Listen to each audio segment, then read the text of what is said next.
साथियों नमस्कार। खुलासा इंडिया में आपका स्वागत है। मैं हूं नीरज तिवारी।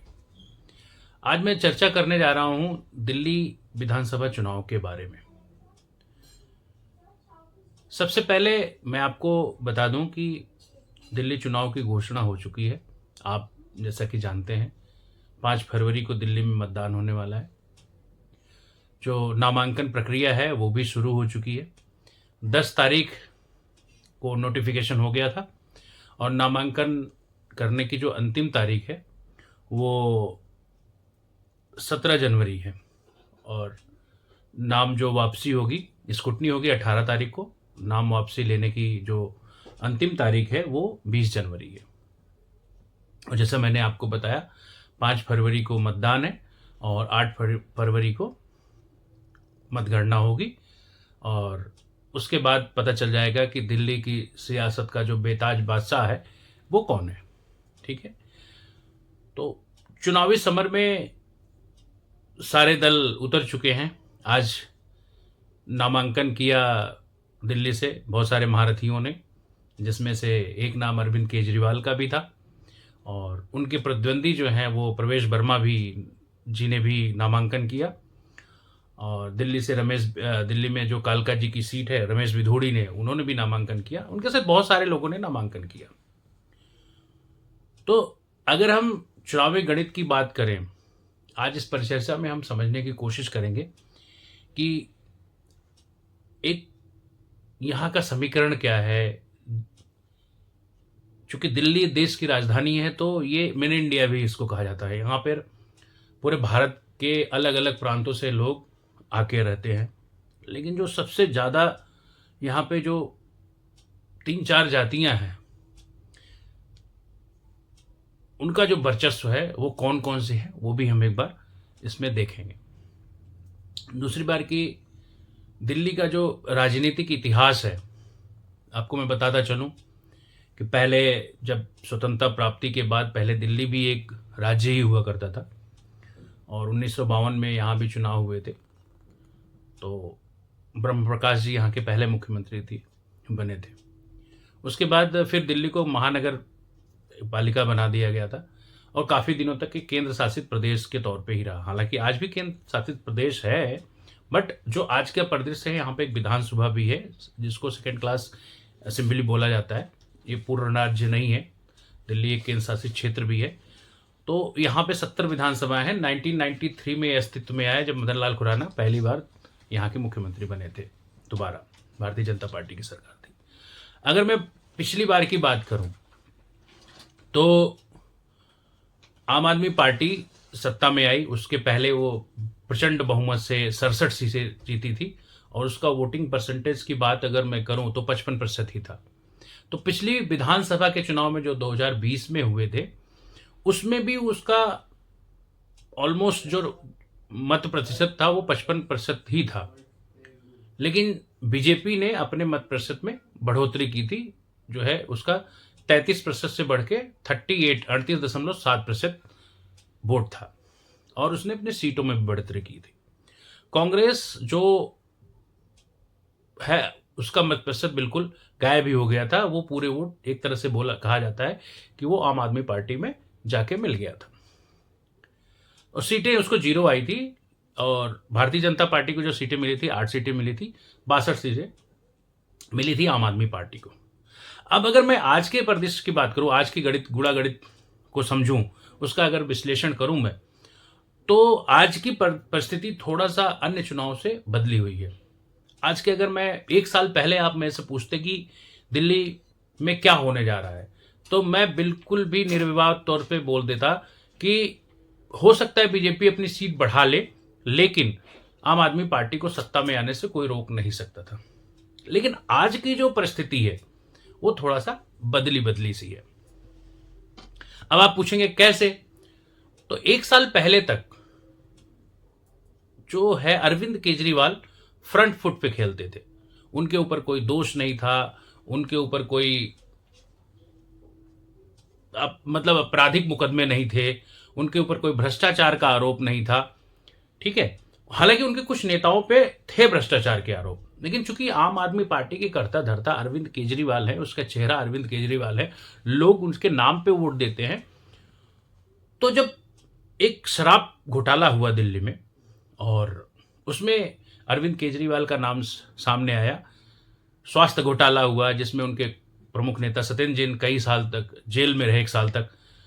शराब घोटाले में मनीष सिसोदिया जेल में रहे 1 डेढ़ साल के बाद उनकी जमानत हुई।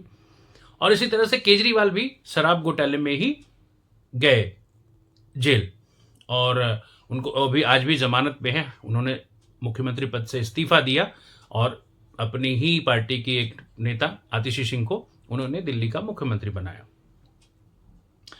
अब मैं बात करूंगा, ये कहानी बताने का सिर्फ ये मतलब था कि जो मैंने बताया कि मैं 1 साल पहले क्यों कहता कि निर्विवाद रूप से मेरे मन में कोई हिचक नहीं होती कि आम आदमी पार्टी ही दोबारा सत्ता में आएगी, और आज मैं क्यों नहीं कर रहा हूं। तो ये सब इतिहास बताने के पीछे उसका एक प्रमुख कारण है। तो अब जैसे हमारे यहाँ कहावत है, गंगा में बहुत पानी बह चुका है, हालांकि चूंकि दिल्ली में जमुना है तो दिल्ली में जमुना में भी पानी तो बहता नहीं है, नाले का रूप ले चुकी है जमुना। और उसका भी एक वादा था जो प्रमुख है, जो इसमें अरविंद केजरीवाल को बैकफुट पे ले जाता है, वो भी है कि उन्होंने कई बार बोला कि 2015 में हम बोला कि 2020 में साफ कर देंगे, 2020 में बोला हम 2022 में साफ कर देंगे, 2022 में बोला हम 2025 में साफ कर देंगे, नहीं तो मुझे वोट मत देना। तो परिस्थितियां पूरी तरह से बदली हुई हैं। और लोकसभा के चुनाव में हुआ क्या कि 7 की सातों सीट भारतीय जनता पार्टी ने जीत ली, और भारतीय जनता पार्टी उस मोमेंटम के बाद, अब 7 सीटें जीतने के बाद, वो थोड़ा सा फ्रंट फुट पे आई और आम आदमी पार्टी पे हमले करने लगी। हालांकि आज जो शराब घोटाला है या जो भी है वो सब कांग्रेस की देन है, वो खोज खोज के लाए, उतने तीखे हमले नहीं करती थी, लेकिन कांग्रेस बहुत ही तीखे हमले की। और उस और हमले इतने तक के थे कि लास्ट मोमेंट में अभी ये हुआ कि अरविंद केजरीवाल के खिलाफ शीला दीक्षित के जो सुपुत्र हैं और पूर्व सांसद है यहाँ के, संदीप दीक्षित, खुद केजरीवाल के सामने चुनाव लड़ने के लिए उतर गए हैं चुनावी समर में। कुछ सीटों पे कांग्रेस बहुत ही दिलचस्प लड़ाई लड़ रही है, और यही जो कारण है वो अरविंद केजरीवाल के परेशानी का सबब है। अब मैं अगर यहाँ के चुनावी गणित को समझने की कोशिश करूं, आप लोगों को अगर मैं बताऊं, तो जैसा मैंने कहा, दिल्ली जो है मिनी इंडिया इसको बोला जाता है, छोटा भारत बोला जाता है, जहां से अलग अलग समुदाय के लोग अलग अलग प्रांतों से आके यहाँ पे रहते हैं। तो जो यहाँ की मेन आबादी है, अगर मैं वैसे बात करूं तो 81% हिंदू आबादी है, 12% मुस्लिम है, और 1% के आसपास जैन है, 1% के आसपास क्रिश्चियन, और 5% हमारे सिख बिरादरी के लोग हैं। लेकिन चूंकि चुनावी गणित इस तरह से तो चलता नहीं है ना। तो अगर मैं इसको और थोड़ा सा बृहत रूप दूं, तो यहां पे जो सबसे ज्यादा एक कम्युनिटी की अगर बात मैं करूं, तो सबसे ज्यादा अभी आपने सुना होगा मुद्दा पूर्वांचली का। तो मैं आपको बता दूं कि सबसे ज्यादा 25% लोग पूर्वांचल से हैं, जो कि उत्तर प्रदेश, बिहार से आए हुए हैं, या नॉर्थ बंगाल से आते हैं, जो पूर्वांचल के लोग हैं। और लगभग अगर मैं बात करूं 22% के आसपास सिख पंजाबी हैं, और 12% के आसपास मुस्लिम है, 18% के आसपास जाट है, और अगर मैं बात करूं तो 10% ब्राह्मण है, 2% यादव है, 1% राजपूत हैं। ये यहाँ का अगर मैं जातीय समीकरण के हिसाब से बात करूं तो यह है। और मैं अगर जो मुस्लिम कम्युनिटी की अगर मैं बात करता हूं, जो 12% है, वो 10 सीटों पे अपना 10 सीटों को वो इम्पैक्ट करते हैं। तो जो दिल्ली में 70 सीटें हैं, 70 में से 12 सीटें जो है आरक्षित है पिछड़ी जातियों के लिए, और 10 सीटों पे मुस्लिम जो हमारे मतदाता हैं वो इम्पैक्ट करते हैं। ठीक है, 18% जाट है, तो जो देहात का इलाका है दिल्ली का, आउटर दिल्ली जिसको बोलते हैं, जहां से उसमें से एक नई दिल्ली भी थोड़ा सा पार्ट आता है, जहां से प्रवेश वर्मा भी लड़ रहे हैं। बड़ी दिलचस्प कहानी है। तो जाट भी ऐसी करीब 6-7 सीटों पे अपना इम्पैक्ट डालता है, और ये वर्चस्व प्रभावशाली जातियों में माना जाता है ना। तो अब ये गुणा गणित समझने के बाद, पहले जो आम आदमी का कोर वोटर हुआ करता था, वो मिडिल क्लास हुआ करता था, झुग्गी झोपड़ी वाले हुआ करते थे, और एक मुस्लिम वर्ग हुआ करता था, जो कि कांग्रेस का वोट बैंक था, वो छिटक के सब पूरा का पूरा जो चला गया आम आदमी के पार्टी के पास। चूंकि अब राहुल गांधी जब से चुनाव मैदान में उतरे हैं, तब से यह माना जा रहा है कि नहीं, कांग्रेस गंभीरता से इस चुनाव को लड़ने का मन बना रही है, लेकिन अभी भी वो उस तरह से जो तीखे हमले हैं नहीं कर रही, उनका केंद्रीय नेतृत्व नहीं कर रहा है आम आदमी पार्टी के ऊपर। उसकी ये सोच होगी कि हो सकता है अगर चुनाव के बाद कुछ ऐसी परिस्थितियां तैयार हों और हमें एक दूसरे से हाथ मिलाना पड़े तो कोई दिक्कत परेशानी वाली बात ना हो। तो ये कहानी चल रही है, लेकिन अरविंद केजरीवाल ये समझते हैं, आम आदमी पार्टी ये समझती है कि कांग्रेस उसका कई सीटों पे खेल बिगाड़ सकती है। अगर मैं आंकड़ों की बात करूं तो आपको मैं बताऊं कि 20 ऐसी सीटें हैं, ठीक है, करीब 20 या 17 ऐसी सीटें हैं जहां पे हार जीत का अंतर जो है 10,000 वोटों से कम था। 10,000 से कम वोट पे जो है 10,000 से कम वोट से मतलब हार जीत का निर्णय हुआ। 12 ऐसी सीटें थी जहां पे हार जीत का अंतर 5,000 से कम था, ठीक है, और करीब अगर मैं 8 सीटों 7 से 8 सीटों की बात करें तो वहां पे हार जीत का अंतर 2,000 से ही भी नीचे था। तो केजरीवाल की परेशानी का कारण, आम आदमी पार्टी की परेशानी का कारण यही है, और भारतीय जनता पार्टी के जो खुशी का कारण है, उसका जो फ्रंट फुट पे आने का कारण भी यही है।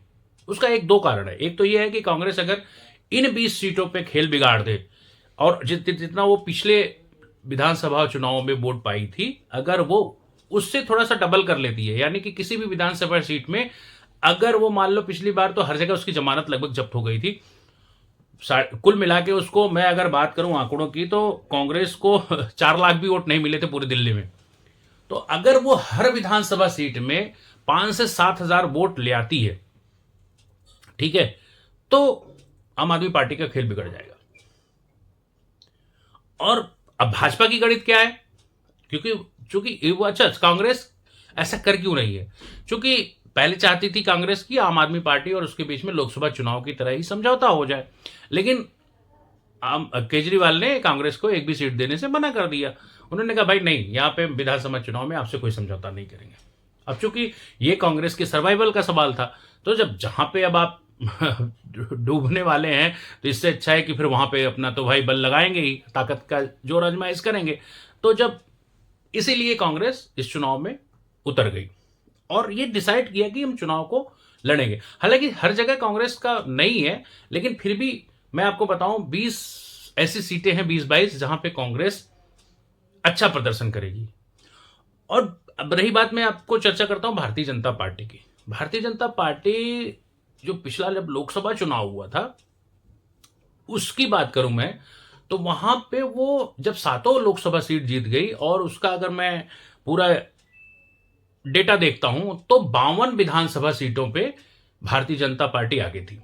हालांकि अब लोग कहेंगे कि उसका कभी भी लोकसभा और विधानसभा का कोई मैच नहीं है, ऐसा तो हमेशा होता रहा है, लेकिन हाँ बिल्कुल नहीं है, बिल्कुल। लेकिन जब से महाराष्ट्र और हरियाणा में विजय हुई है भारतीय जनता पार्टी की, तब से उसकी थोड़ा सा उसका जो मोमेंटम है, उसका जो कार्यकर्ताओं में जोश है वो हाई है। जो आरएसएस की भूमिका है चुनाव में वो बढ़ गई है। बटेंगे कटेंगे, बटेंगे तो कटेंगे। हालांकि दिल्ली में ऐसा कुछ कट्टर हिंदुत्व का मामला नहीं है, बट फिर भी जो मतदाताओं के बीच में इसका एक प्रभाव है वो तो है ही, वो बातचीत में पता चलता है। दूसरी चीज कि जो हार जीत का अंतर मैं आपको बता रहा था कि 20 ऐसी सीटें हैं जहां पे जो हार जीत का अंतर है 10,000 के आसपास है, 10,000 से नीचे के है, तो वो सीटों पे भारतीय जनता पार्टी की पैनी नजर है।